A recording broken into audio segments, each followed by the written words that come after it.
मैं ग्रामीण क्षेत्र के युवाओं को हर वो साधन और ज्ञान निःशुल्क प्रदान करने में लगा हूँ जो महानगरों में लाखों रुपए खर्चने के बाद प्राप्त होते हैं। मैं शपथ लेती हूँ विद्यार्थी मेरा धर्म है, मानवता की सेवा करना मेरा परम लक्ष्य है। राष्ट्र की उन्नति में मैं सदा तत्पर रहूँगी। अपने कर्तव्य मार्ग पर आगे बढ़ते हुए एक स्वच्छ, सुंदर तथा भ्रष्टाचार मुक्त मैं भारत का निर्माण करूँगी। जय। तो हम लोग भारत का भौतिक विभाजन पढ़ रहे थे। दो चीज़ पढ़ लिए हैं, हिमालय के बारे में, मतलब पर्वतीय क्षेत्र और मैदानी क्षेत्र के बारे में। आज हम लोग स्टार्ट करेंगे भारत के पठार के बारे में। ठीक है, थोड़ा सा कन्फ्यूजन रहता है, कुछ लोग भारत का पठारी क्षेत्र कहते हैं, कुछ लोग प्रायद्वीपीय पठार कहते हैं। ठीक है, तो वो सब आज क्लियर होगा।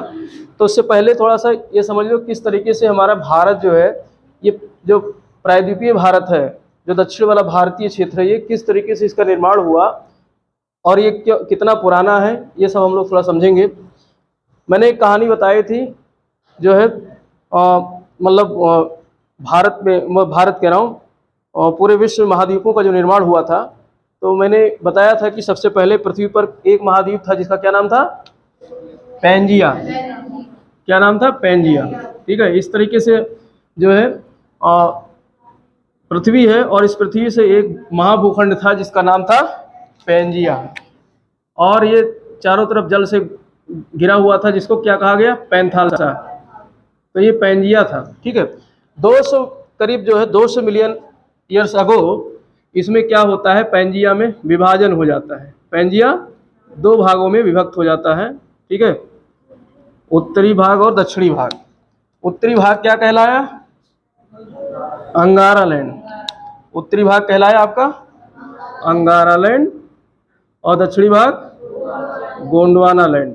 ठीक है, अब आपने अगर विश्व का मानचित्र देखा होगा तो उत्तर वाले जो है क्षेत्र में, उत्तरी महाद्वीप में, यानी उत्तरी महाद्वीप कह रहा हूँ, उत्तरी पोर्शन में जो हमारा मतलब पृथ्वी है, पृथ्वी हमारी दो महाद्वीप, दो उसमें जो है गोलार्ध में बटा हुआ है, उत्तरी गोलार्ध और दक्षिणी गोलार्ध।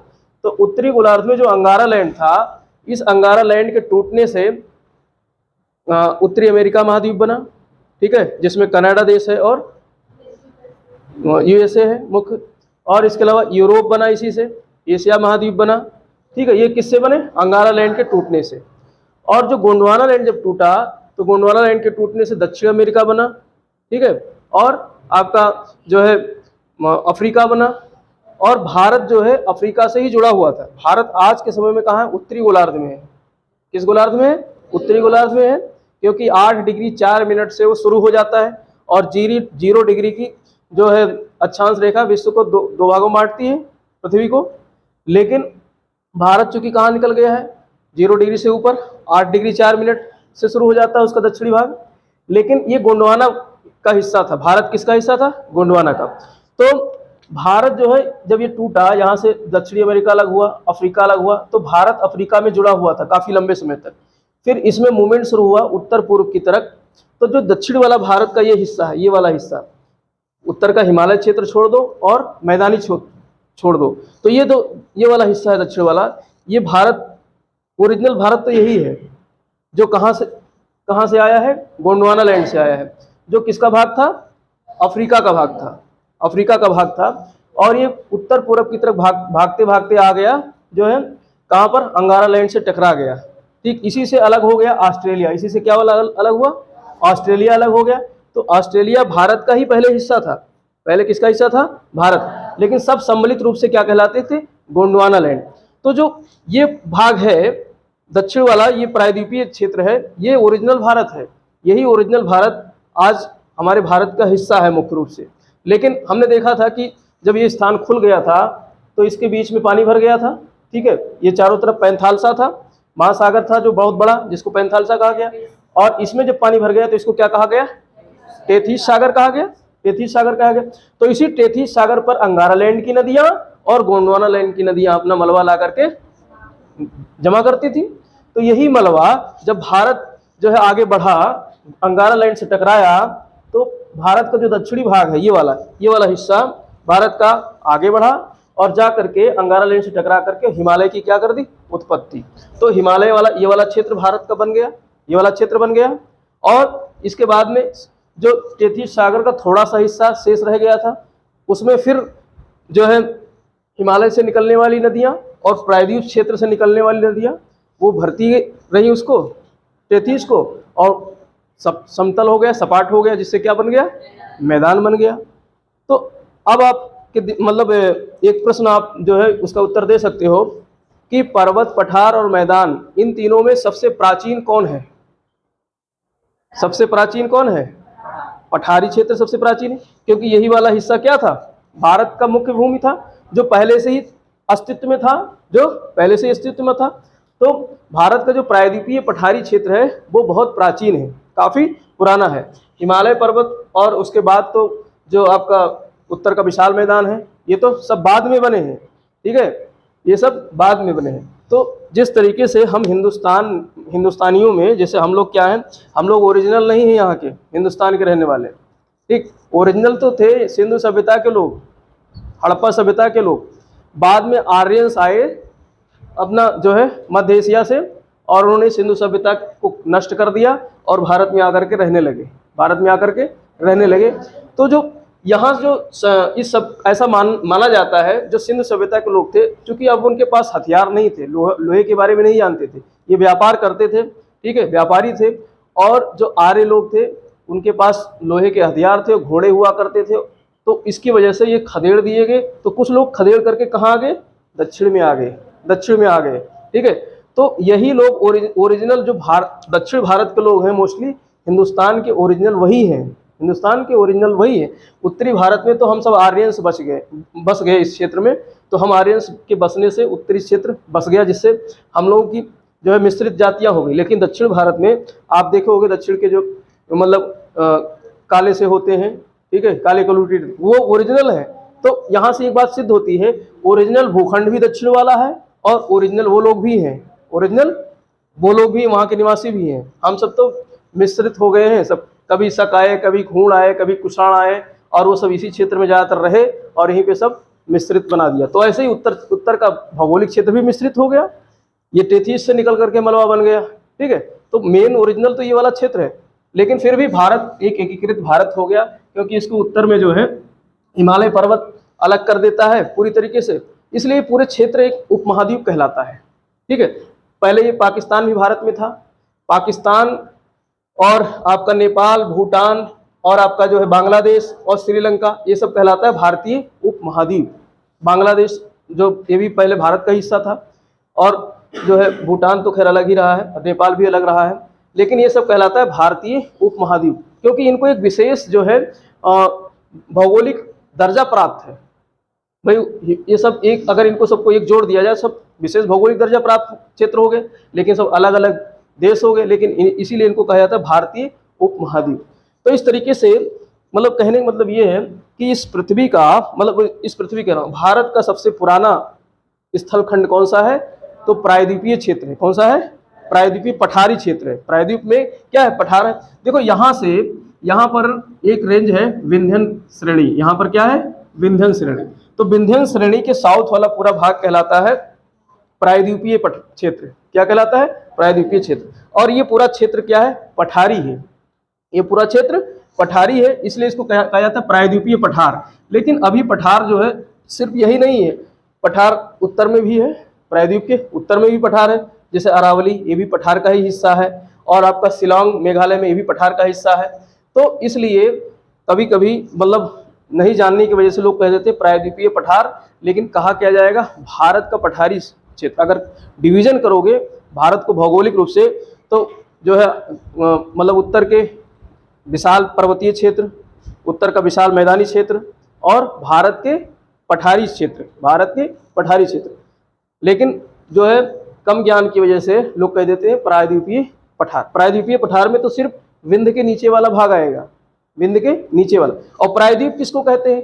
प्रायद्वीप जो है ऐसा स्थल खंड जो तीन तरफ से जल से घिरा हो, लेकिन वो बड़ा होना चाहिए, ऐसा नहीं छोटा हो, बड़ा हो। देखो अब ये काफ़ी बड़ा हिस्सा है भारत का जो 3 तरफ जल से घिरा हुआ है, बंगाल की खाड़ी, अरब सागर और हिंद महासागर, तो इसलिए कहलाता है ये प्रायद्वीप। ठीक, और द्वीप क्या होता है, आइलैंड क्या होता है, जो चारों तरफ से जल से घिरा हो उसे द्वीप कहते हैं।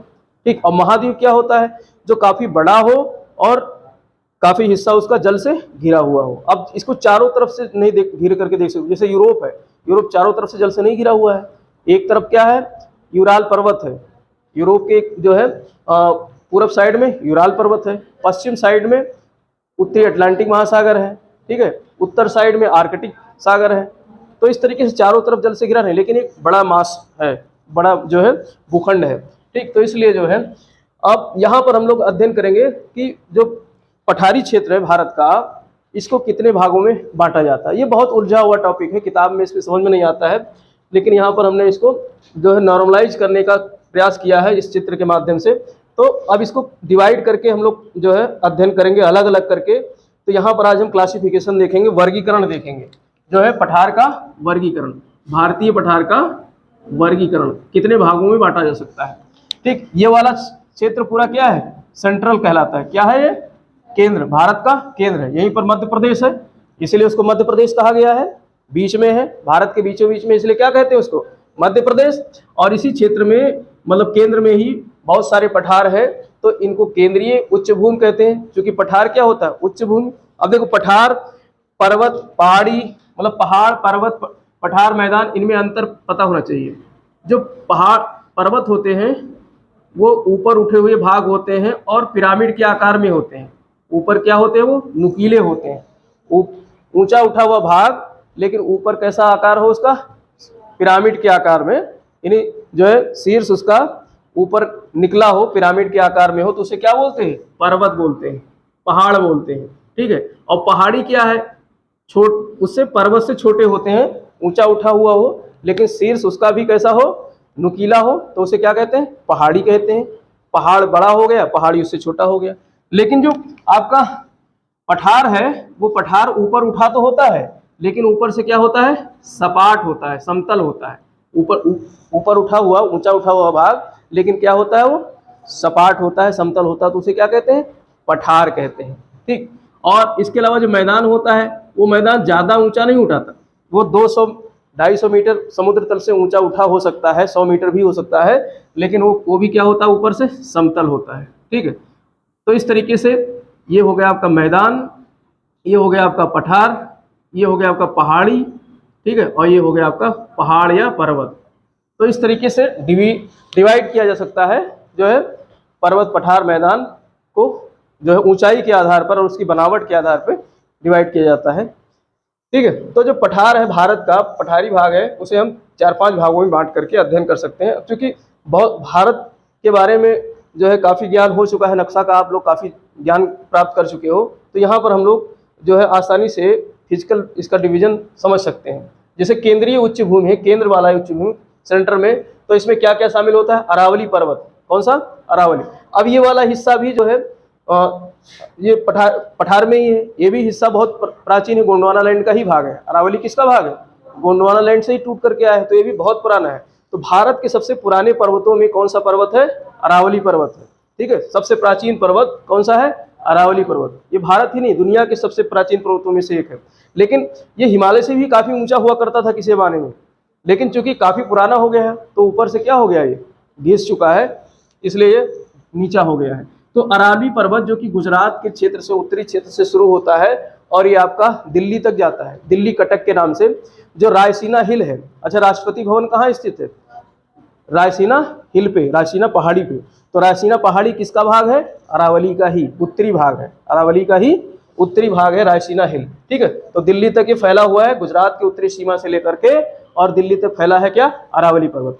तो अरावली पर्वत के लिए अलग से एक क्लास होगी, जिसमें पूरा अरावली पर्वत का हम लोग अध्ययन करेंगे कि अरावली पर्वत का निर्माण कैसे हुआ, अरावली पर्वत में कौन कौन से शिखर ऊंची हैं, कौन से वहाँ पर मतलब मुख्य पर्यटन स्थल हैं, वो सब अलग अलग अध्ययन किया जाएगा। तो चूंकि आप लोग राजस्थान में रहते हैं, तो कभी कभी राजस्थान का भी परीक्षा देना होता है, तो अरावली से बहुत प्रश्न पूछे जाते हैं। ठीक है, तो अरावली का एक अलग से पढ़ा जाएगा। और केंद्रीय भूमि में ही जो है मेवाड़ का पठार है, ये क्या है, मेवाड़ का पठार है यहाँ पर जो है आपका। ठीक है, और मालवा का पठार भी केंद्रीय भूमि में आता है। और बुंदेलखंड का पठार आता है, ठीक। और विंध्य श्रेणी, ये है विंध्य श्रेणी जो आगे कैमूर के नाम से जानी जाती है मध्य प्रदेश में, और ये विंध्यन श्रेणी है, ठीक है। विंध्य श्रेणी या विंध्यन श्रेणी कह सकते हो। विंध्य श्रेणी ही क्या है, डिवाइड करता है उत्तरी भारत को दक्षिणी भारत से। विंध्य श्रेणी ही क्या करता है, उत्तरी भारत को दक्षिणी भारत से डिवाइड करता है, ठीक। अब इसके बाद में पूर्वी पठार, इसी से आगे लगा हुआ क्षेत्र है पूर्वी पठार, जिसमें बघेलखंड, ये पूरब में आ जाता है ना, बघेलखंड और छोटा नागपुर का पठार। छोटा नागपुर के पठार से बहुत प्रश्न पूछे जाते हैं। छोटा नागपुर का पठार, यहाँ पर चूंकि जो है खनिज संसाधन बहुत पाए जाते हैं इस क्षेत्र में, और पठार हमारा सब जाना ही जाता है किसके लिए, खनिज संसाधनों के लिए। खनिज संपदा से ये रिच है। मैदानी क्षेत्र में खनिज नहीं है इतने मात्रा में, क्योंकि ये अभी नवीन है, नया है, और खनिज को बनने के लिए काफ़ी समय चाहिए। तो ये भूमि काफ़ी पुरानी है, ठीक है। तो इसलिए इस क्षेत्र में खनिज ज़्यादा पाए जाते हैं, पठारी क्षेत्र में। तो ये बघेलखंड का पठार हो गया, छोटा नागपुर का पठार हो गया, ठीक है। और यहीं पर एक पहाड़ी है, गरजात पहाड़ी, ठीक। और ये है दंडकारण्य का पठार जो है, जो बस्तर में है। छत्तीसगढ़ का एक डिस्ट्रिक्ट है बस्तर। ये सब जंगली इलाका है, यहाँ पर नक्सली ज़्यादा रहते हैं, तो नक्सली इलाकों के रूप में जाना जाता है कौन सा, दंडकारण्य का पठार। तो ये हो गया आपका पूर्वी पठार के अंतर्गत, ठीक है। गरजात पहाड़ी पूछ लेता है एग्जाम में कहाँ पर है, तो ये पूरब में, भारत के पूर्वी हिस्से में, जो उड़ीसा में आता है। गरजात पहाड़ी उड़ीसा वाले राज्य में आता है, ठीक। छोटा नागपुर पठार आपका जो है झारखंड वाले हिस्से में फैला हुआ, झारखंड और कुछ हिस्सा छत्तीसगढ़ का भी आ जाता है, कुछ हिस्सा आपका जो है उड़ीसा पश्चिम बंगाल का आ जाता है। तो ये मिला करके कहलाता है पूरा छोटा नागपुर का पठार। और छोटा नागपुर के पठार पे ही जो है झारखंड की राजधानी रांची स्थित है। रांची का भी पठार है, इसमें भी छोटे छोटे पठार है, उसका भी अध्ययन करेंगे। छोटा नागपुर के पठार में रांची का पठार है, ठीक। तो ये यहाँ पे भी बड़ा डिवीजन मैंने किया है, लेकिन जब इनको अलग अलग से पढ़ा जाएगा तो इनको गहराई से अंदर जाकर पढ़ेंगे, ठीक। इसके अलावा अब दक्कन का पठार, ये वाला हिस्सा कहलाता है दक्कन का पठार। ये पठार तो अलग हो गया, अब ये दक्कन का पठार। दक्कन का मतलब होता है दक्षिण, दक्कन का मतलब होता है दक्षिण। तो दक्षिण का पठार जो है दक्कन का पठार कहलाता है, जो आपका विंध्य के नीचे है, विंध्य के नीचे। तो इसमें सतपुड़ा रेंज भी आ जाता है, सतपुड़ा, और इसी का आगे का हिस्सा कहलाता है महादेव श्रेणी और मैकाल श्रेणी। अब ये जो सतपुड़ा और विंध्य है, सतपुड़ा और विंध्य है, ये दो ऊंचे ऊंचे जो है पर्वत श्रेणी है, और इनके बीच में एक नदी बहती है जिसको कहते हैं नर्मदा नदी। कौन सी नदी, नर्मदा। तो प्रश्न पूछा जाता है नर्मदा नदी किन दो पर्वत श्रेणियों के बीच से होकर बहती है, तो विंध्य पर्वत श्रेणी और सतपुड़ा श्रेणी के बीच से होकर बहती है, ठीक है।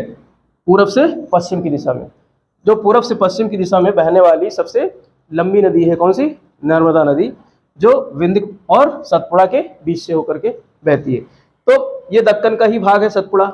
और इसके अलावा जो है आपका महाराष्ट्र का पठार इसी में आ जाता है। महाराष्ट्र वाले हिस्से में महाराष्ट्र का पठार, कर्नाटक वाले हिस्से में कर्नाटक का पठार आ जाता है। और आंध्र प्रदेश से एक राज्य अलग हुआ तेलंगाना, और पहले से ही इसका नाम तेलंगाना पठार था, लेकिन अब इसका राज्य ही अलग कर दिया गया है, तो तेलंगाना का पठार है, ठीक है। ये सब पढ़ा जाता है किसमें, दक्कन के पठार में, दक्कन के पठार में। और इसके अलावा पश्चिम साइड में एक पश्चिमी घाट है और पूर्व साइड में एक पूर्वी घाट है। इनका भी निर्माण जो है दूसरे तरीके से, दूसरे ढंग से हुआ है, ठीक है। जो हमारा अरब सागर है, बंगाल की खाड़ी है, इनके निर्माण में इनका योगदान है। तो ये सब हम लोग अलग से पढ़ेंगे। पश्चिमी घाट, ये घाट मतलब यहाँ पर धोबी वाला घाट नहीं है जहाँ पे कपड़ा धोबी धुलते हैं। यहाँ घाट का मतलब हो गया पर्वत, पर्वत श्रेणी। घाट का मतलब क्या हो गया, पर्वत श्रेणी। तो पश्चिमी घाट एक पर्वत श्रेणी है जो कि आपका महाराष्ट्र से लेकर के दक्षिण में केरला तक फैला हुआ है, उत्तर से लेकर के दक्षिण तक फैला हुआ है, जिसे कहते हैं पश्चिमी घाट। अब इसके अलग अलग नाम है, जैसे महाराष्ट्र में इसको सह्याद्री कहते हैं, ठीक है। तो प्रश्न यहाँ से पूछा जा सकता है कि सह्याद्री पर्वत श्रेणी किसको कहते हैं, पूर्वी घाट को। पश्चिमी घाट को किसको कहते हैं, पश्चिमी घाट को कहते हैं, ठीक है। और कहाँ कहते हैं, महाराष्ट्र में कहते हैं, ठीक। और इसके जब पूर्व में आओगे तो पूर्वी तटीय, वो पश्चिम में आओ, इधर पश्चिम में आओगे तो पश्चिमी तटीय मैदान है, ठीक है, जो मैदानी क्षेत्र में हम आगे अलग अध्ययन करेंगे। और इसके अलावा पूर्वी घाट है जो उड़ीसा से लेकर के फैला हुआ है आपका जो है तमिलनाडु तक, उड़ीसा से लेकर के तमिलनाडु तक। और ज़्यादातर नदियाँ जो भारत की, जब नदी हम पढ़ाएंगे तो उसमें बताएंगे कि ज़्यादातर नदियाँ जो है बंगाल की खाड़ी में अपना जल गिराती हैं, क्योंकि भारत का जो ढाल है वो उत्तर पश्चिम से लेकर के दक्षिण पूरब की तरफ है, उत्तर पश्चिम से लेकर के दक्षिण पूरब की तरफ है। तो इसीलिए जितनी बड़ी बड़ी नदियाँ हैं वो सब अपना जल जो है पश्चिम से पूरब की तरफ प्रवाहित करते हुए ले जाती हैं और कहाँ गिराती हैं? बंगाल की खाड़ी में, क्योंकि इसका ढाल इस तरीके से है, ऐसे नदी जाती है। तो इसलिए जो है यहाँ पर जो पूर्वी घाट है वो बहुत कटा फटा है। पूर्वी घाट ये भी एक पर्वत श्रृंखला है जो उड़ीसा से लेकर के और जो है आपका तमिलनाडु तक, नीलगिरी तक फैला हुआ है। नीलगिरी एक गांठ है। नीलगिरी क्या है? एक गांठ है। जैसे हमने पहले पढ़ा था, यहाँ पर एक गांठ है, पामीर का गांठ। कौन सा गांठ? पामीर का गांठ, जो कि एक पठारी क्षेत्र है। पामीर एक पठार है और यहाँ से जो है आपका कुनलुन, त्यानसान, ठीक है, किरथर, सुलेमान, ये सब पर्वत श्रृंखलाएं निकलती हैं चारों तरफ, इसलिए इसको एशिया की छत भी कहते हैं। ऐसे ही नीलगिरी एक गांठ है। नीलगिरी पर्वत एक ग्रंथि है, एक गांठ है, जहाँ पर पूर्वी घाट आकर के पश्चिमी घाट से मिल जाती है। तो प्रश्न कभी कभी ये भी पूछ लिया जाता है कि पूर्वी घाट पश्चिमी घाट से कहाँ मिलती है? नीलगिरी पहाड़ी पर मिलती है। कहाँ मिलती है? नीलगिरी पहाड़ी पर मिलती है। तो ये पूर्वी घाट पश्चिमी घाट पढ़ेंगे। इसके अलावा जो है कुछ दक्षिण की जो है पहाड़ियाँ हैं, दक्षिण में कुछ पहाड़ियाँ हैं, जैसे मैंने बताया नीलगिरी पहाड़ी है, इसका भी अध्ययन करेंगे। इसके अलावा अन्नामलाई है और इलायची की पहाड़ी है, जहाँ पर इलायची की खेती होती है, बहुत ज़्यादा इलायची पैदा होता है, इसलिए उसको इलायची की पहाड़ियाँ कहते हैं। कार्डमम की पहाड़ियाँ या इलायची हिल जो पहाड़ियाँ। इसके अलावा एक पठार जो है आपका मेघालय में पहुँच गया है, जो इसी का भाग है पठार का। ये चूंकि मैदान है, ये पूरा क्या है? मैदान। बांग्लादेश और पश्चिम बंगाल का ये भाग मैदानी भाग है। किसने बनाया है? गंगा और ब्रह्मपुत्र ने बनाया है, मैदान में हमने पढ़ाया था। तो ये मैदानी भाग है, जो मैदानी भाग पहले नहीं था। पहले ये जुड़ा हुआ था, शिलांग का पठार जो है आपका छोटा नागपुर के पठार से ही जुड़ा हुआ था, ठीक है। लेकिन बाद में मलबा जमा हो करके और इसको जो है अलग कर दिया। शिलांग का पठार आगे निकल गया और बीच में जो है ये मलबा भर गया बांग्लादेश में और बंगाल में, तो इसलिए शिलांग का पठार अलग हो गया। तो कभी कभी पूछा जाता है शिलांग का पठार किसका भाग है? तो आपका भारत के पठार का ही भाग है या प्रायद्वीपीय पठार का ही हिस्सा है। प्रश्न पूछा जाए, ये सब प्रायद्वीपीय पठार है, तो प्रायद्वीपीय पठार का ही भाग क्या है? शिलांग का पठार, जो किस राज्य में? यहाँ पर कौन सा राज्य है? मेघालय है। तो मेघालय राज्य में ही कौन सा पठार है? शिलांग का पठार। शिलांग के पठार में ही गारो, खासी, जयंतिया कुछ पहाड़ियाँ हैं, ठीक है, उसके बारे में अध्ययन करेंगे। गारो, खासी, जयंतिया और मिकिर, ये चार प्रमुख पहाड़ियाँ हैं जो कहाँ है? शिलांग के पठार पे है, जो मेघालय राज्य में है। और यहाँ पर इसकी ऐसी लोकेशन है, इस तरीके के यहाँ जो बनावट है कि इसकी वजह से विश्व की सबसे ज़्यादा वर्षा इसी क्षेत्र में होती है, क्योंकि यहाँ पर इस पठार पे तीन प्रमुख पहाड़ियाँ जो है गारो, खासी और जयंतिया, और मिकिर इसके बाद में है, यहाँ पर मिकिर है। तो यहाँ से जो मानसून उठता है बंगाल की खाड़ी की शाखा का, वो सीधे जाकर यहाँ टकराता है इस पहाड़ियों से और यही सारा पानी उड़ेल देता है, इसीलिए इसको मेघालय कहते हैं। इस राज्य का नाम मेघालय क्यों पड़ा? मेघ का मतलब यहाँ हमेशा बादल बने रहते हैं 12 महीने। आप किसी भी मौसम में जाओगे तो वहाँ पर आपको जो है बादल ही दिखेंगे और रोज शाम को बारिश होते हुए दिखेगी। 2 बजे के बाद मानसून बन जाता है और वर्षा हो जाती है, तो इसलिए इसको मेघालय, आलय मतलब घर बोलते हैं, मेघों का घर कहलाता है।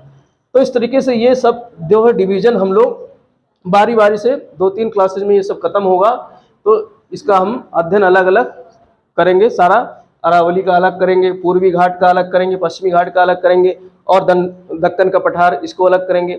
इस वाले क्षेत्र में ज़्यादा जो है घिचिर पिचिर रहता है यहाँ पर, ठीक है, लेकिन यहाँ से प्रश्न बहुत बनते हैं इस क्षेत्र से, ठीक है। यहीं पर जो है आपका एक जो है इसी दंडकारण्य वाले क्षेत्र से जो है कई नदियाँ निकलती हैं, जो यहाँ पर जो है एक सेंट्रीफ्यूगल नदियों का सिस्टम बन जाता है, यानी चारों तरफ नदियाँ यहाँ से निकलती हैं, जैसे सोन नदी निकलती है इसी क्षेत्र से, ठीक है। तो ये सब आप दिमाग में बैठा कर रखना, जिसकी वजह से जब नदियाँ हम पढ़ेंगे, नदी पढ़ेंगे, तो आपको समझने में आसानी रहेगी।